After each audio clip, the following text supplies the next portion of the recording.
Frugal chic is trending everywhere right now. No more getting your nails done, no more buying the $8 daily lattes. It's all about intentional spending. And I absolutely love this movement. Coined by Mia McGrath, this is a powerful response to the constant overconsumption that we're being influenced by online. And I'm noticing a lot of women really be inspired by this and are ready to take on cutting back and spending more intentionally.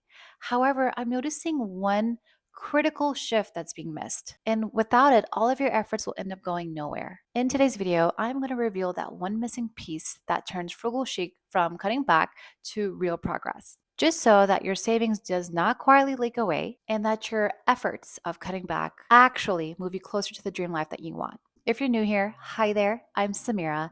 This channel is all about feminine energy, mindset, and rebuilding your life that actually works for women without the burnout and extremes. So if you're drawn for a change in your life and just want to slow down and tap into your feminine energy, I would love for you to stick around and subscribe. And real quick before we dive in, if you're tired of hustling and have this strong calling to just slow down, I created a free 7-day soft life challenge workbook. It's a simple but powerful way to shift your habits and energy in alignment with the woman that you deserve to become. You can check it out in the link below. So let's talk about the woman that's frugally chic. Now, this usually starts with a woman that's really smart with her money, she's not reckless, and she's not drowning in debt. She's intentional, she's thoughtful, and she's finally done with overspending on things that she doesn't need. She's cutting back, saying no to things that no longer matter, and the term frugal chic resonates because it feels financial savvy and disciplined and still luxurious. But then something subtle happens. She focuses so much on not spending that she never decides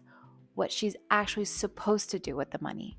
And that is how you can be smart, disciplined, and still not build wealth. And here's the missing point that a lot of women are missing from this movement. Frugal chic will not make you rich unless you give every dollar a job.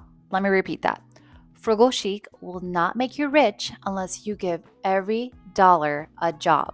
There's a saying that I loved, and it was money without a plan does not relax, it wonders. This whole movement is not about look at how little I can spend. What I really want you to take away from this movement is look at how I redirect my money. And once you understand this, everything becomes simple and not harder because you're not cutting back blindly. You start building wealth intentionally. And before I break this down, let me get comfortable. I want to explain where this perspective is coming from. I am proud to admit I've lived intentionally with money long before this had a name. I've been frugal, I've cut back, I've tried to be good with spending, and I've also felt what happens when you do all of that without a clear system. Over time, I've learned the hard way that discipline alone doesn't bring ease.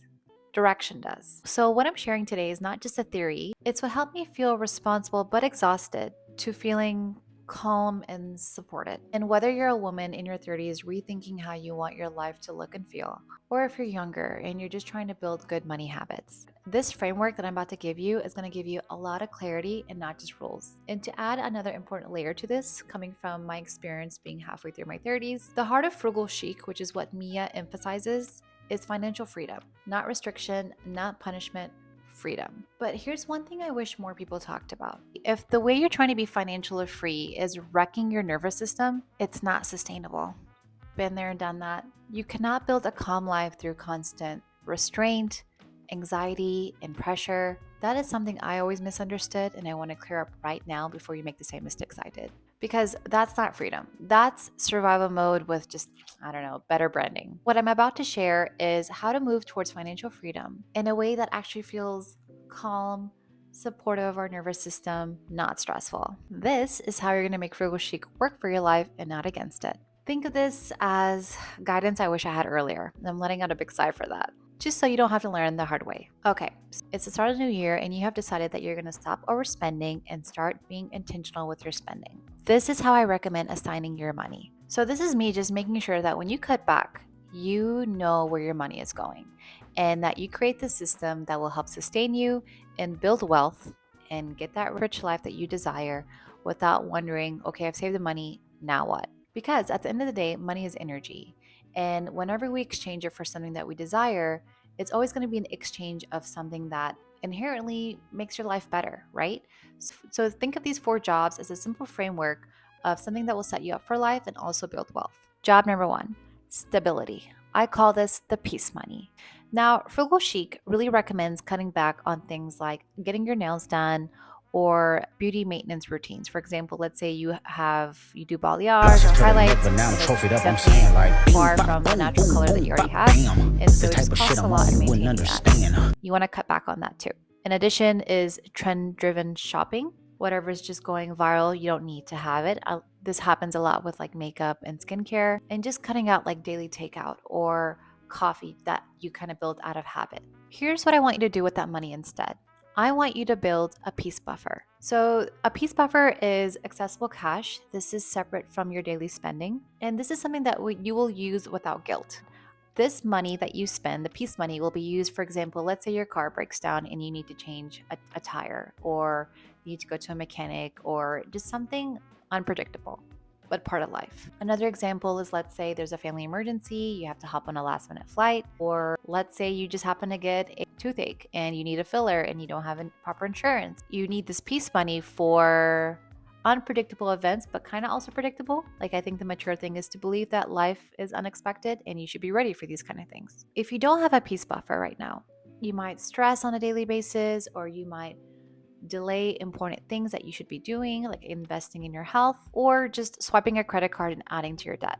The goal is to create an emergency fund. Let's say you cut back on getting your nails done and estimates about $200 a month that you're saving on. Add that directly to the emergency fund. You cut back on $5 to $7 on your coffee or daily lattes, add that to the peace buffer. Another example is cutting back on impulse Amazon orders and adding it to your savings that you can invest in later on. Here's why this is important, and this is someone that's coming from a woman that has sick parents and is a mother, lives away from her family. Just that life is unpredictable and life can happen, and you will need money in terms of emergency.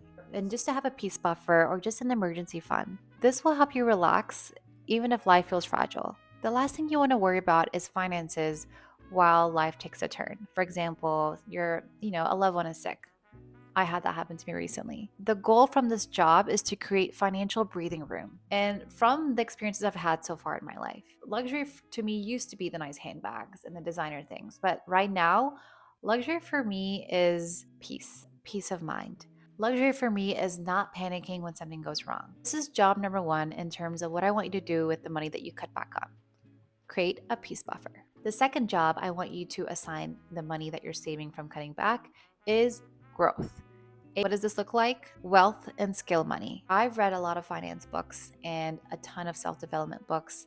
And when it comes to building wealth, one thing it always teaches is that you want to make money while you rest. So if you're really seeking to make the most out of your frugally chic era, you want to learn how to do this. So what are some other things that Frugal Chic recommends cutting? Number one is a common theme is just over consuming clothing trends. Another one is constant upgrades, like having to get the newest iPhone update or new gadgets. Another constant upgrade is, let's say, aesthetics. One example I see right now is Aloe athleisure brand.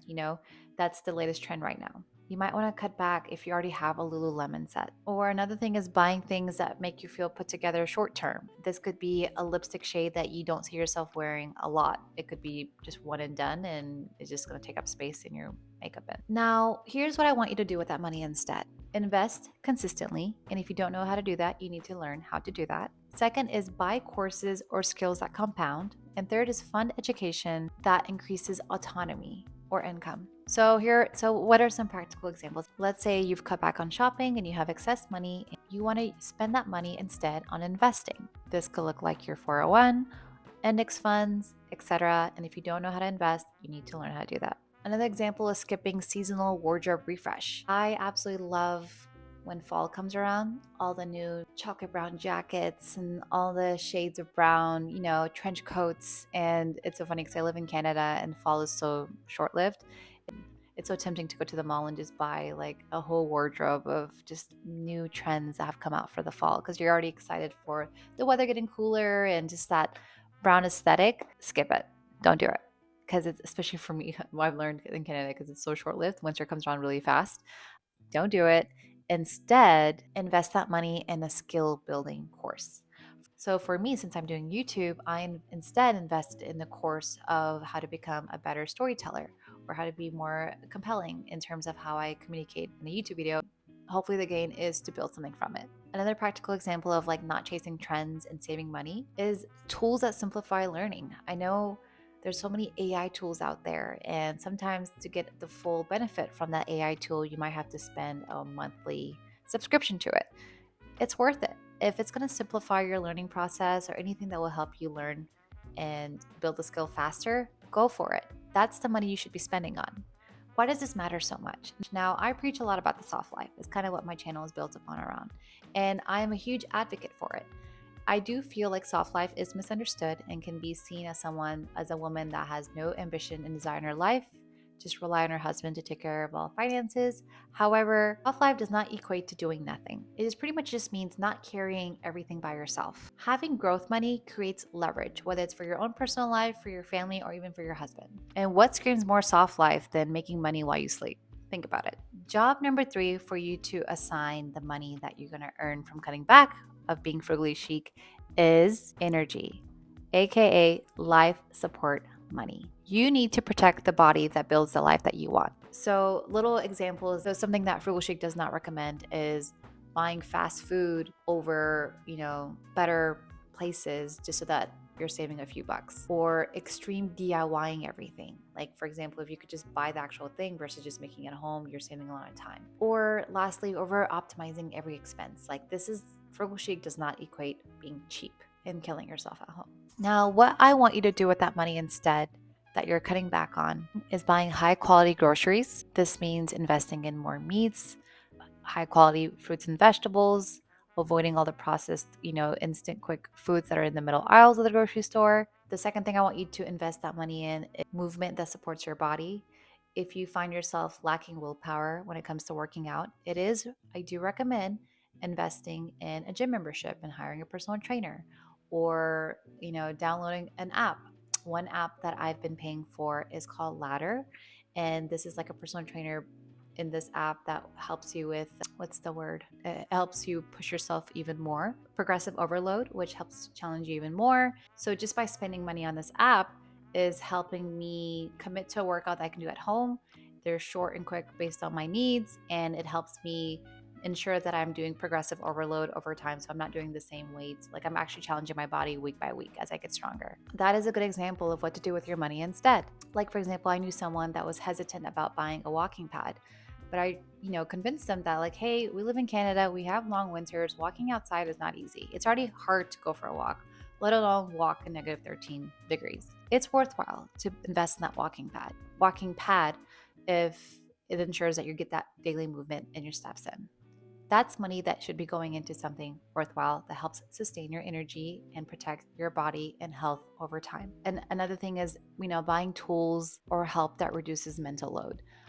There are women out there that have a good amount of wealth to spend, and instead of, investing in stuff that makes their life easier, they're, buying luxury or buying a handbag.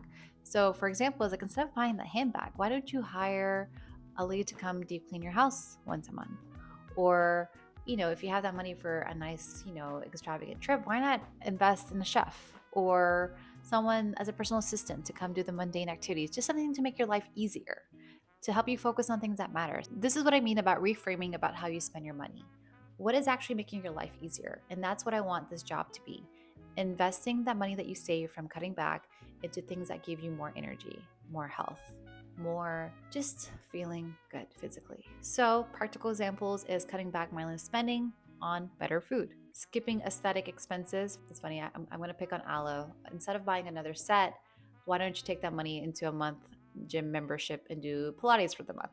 Now, why does this matter so much? If you're physically tired or just exhausted or even mentally tired, this leads to more emotional spending. And if you feel burned out because you're just so tired, this cancels discipline. Energy is an asset. You really want to prioritize that as one of the jobs. So that is job number 3, because ultimately saving money by draining your energy is not frugal. It's actually very expensive. The 4th job I want you to assign the money that you're saving this year is on joy, intentional pleasure money. You don't want to treat joy as a reward. This should be maintained in your life. It's a maintenance. So what are some things that Frugally Chic recommends cutting? Impulse shopping for that dopamine hit, buying things out of boredom, over-consuming small treats without intention. What do I want you to do with that money instead in this job that I recommend? Pre-decided guilt-free joy. This looks like date nights. This looks like a trip with your family. This could be a spa day. Simple pleasures that you truly value. Just experiences or rituals that restore you. And this can be different for everyone. For me personally, I love a good spa day. And there's this amazing Nordic, Scandinavian inspired spa near where I live, where it does the hot and cold, and it smells like evergreen trees, and the sound is so just calming. Like, as a mother that's kind of been through a lot recently, I just need that peace and solitude, and it's worth every penny. It really just rejuvenates me and re-energizes me for the rest of the month. And I'm speaking as a mom. Let's say you're just tired of cooking, and let's just say that you're tired of just, the day-to-day routine. Go on a trip with your family where you stay at a hotel and there's room service, and go to a resort where there's an abundance of food. You don't have to worry about what your child will eat the next day. Little things like that. This is joy that I really recommend investing in. And I'm not hating on luxury or anyone that likes to buy nice things. If that nice perfume that you've been eyeing for a few weeks, if you want it, go get it. If that brings you joy, go get it. That is what this fourth job is. That whenever you start saving money, please allocate that to things that make you happy and do not deprive yourself for these little things. And like I said, this is different from anybody, whether it's gifts to yourself or experiences or, anything that you find worthwhile, go for it. Just make sure that you have a dedicated bucket or job for that money for when you need it. And why does this matter so much? If you deprive yourself, let's say that you are seriously like, I'm not spending more than $30 this week, and you really deprive yourself of like basics, you'll end up going to have a lot of backlash spending. It's almost like you eat very clean and you go on this intense diet, and then once you are just tired of it, you go on this whole binge of junk foods. It's kind of like that. That's how money works as well. That's how we are, wired as humans. You don't want to deprive yourself so much where you just kind of let go and waste all that money that you save so much for. And when you plan joy, like for example, planning a trip that you look forward to, this prevents a lot of guilt cycles. You don't feel guilty about spending money on yourself. That removes that feeling altogether. You've worked hard, you've saved money, and you're like, you know what, I deserve this. And you look forward to it. And there's so much that comes out of it. And feeling guilty about splurging on yourself is very common amongst us women. And having this job assigned to your money will help prevent that. And back to preaching about this, soft life needs pleasure. If you are not taking it easy and enjoying the little things of romanticizing your life, which sometimes in this day and age needs money, this is what that soft life is. So this is why it's important to create a joy job for your money. Okay, now those are my 4 jobs that I want you to assign the money once you start saving and being more intentional. And let's do a quick recap. Stability, growth, energy, and joy. 4 jobs to assign your money once you start cutting back. Take this video as Frugal Chic content tells you what to cut. These 4 jobs tell you what to do with that money instead. And I'm not telling you to overhaul your finances. I really do want this to be very simple and easy to do and an easy framework to remember. Just decide where your next dollar that you're going to save is going to go. So if you were to take one thing away from this video, let it be this. Frugal Chic is not about what you stop buying. It's about what you start building. Cutting back is powerful, but only when the money you save is actually supporting your life. Peace, growth, energy, and joy. You don't need to be extreme. You don't need to be perfect. You just need to stop letting your money float and start letting it work for you. Now, if this way of thinking really resonates with you, building a soft life that's calm, intentional, and financially secure, you will love the other videos on my channel. I talk a lot about habits, mindset, money, and creating a life that looks as good as it feels and makes sense long term. And if you're not already subscribed, I would love to have you here. Just hit that subscribe button here. Thank you for watching. I appreciate you and see you at my next video. Bye.